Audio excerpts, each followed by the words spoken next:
নমস্কার, আমার নাম স্নেহা সিংহ সেতু। আজকে আমি এক্সেলের 3টি ফাংশনের কাজ দেখাবো। প্রথমে যে ফাংশনটি নিয়ে কাজ করব সেটি হচ্ছে ইন্ট। এর জন্য প্রথমে আমরা ইকুয়াল দিব, দেন ইন্ট লিখব, তারপর ফার্স্ট ব্রেকেট দিব, এই সংখ্যার কলমটি সিলেক্ট করব, দেন ব্রেকেট ক্লোজ করব, দেন এন্টার ক্লিক করলে এই সংখ্যাটি ইন্ট ফর্মুলাতে কনভার্ট হয়ে যাবে।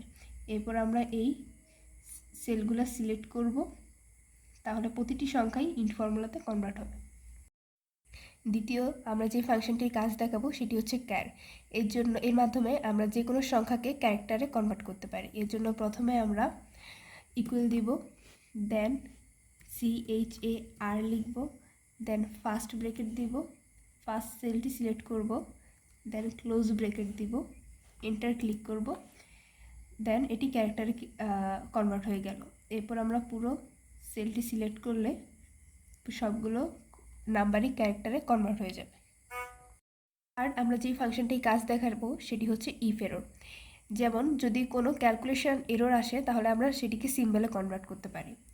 যেমন এখানে আমরা ইকুয়াল দিলে এবং প্রথম সেলটি সিলেক্ট করলে যদি ডিভাইড করি,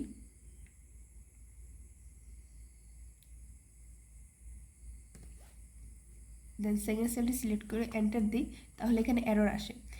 আমরা যদি এই এররটাকে সিম্বলে কনভার্ট করতে চাই তাহলে আমরা এখানে ইকুয়াল দেব, দেন ইফ এরর লিখব, দেন ফার্স্ট ব্রেকেট দিব, প্রথম সেলটি সিলেক্ট করব, ডিভাইড করব, এরপর সেকেন্ড সেলটি সিলেক্ট করব, দেন কমা দেব, দেন ইনভার্টেড কমা দিব এবং ড্যাশ দিব, দেন আবার ইনভার্টেড কমা দেব, দেন ব্রেকেটটি ক্লোজ করব। এখন এন্টার ক্লিক করলে এখানে আর এরর আসবে না, এখানে ড্যাশ আসবে। এটি ইফ এররের কাজ।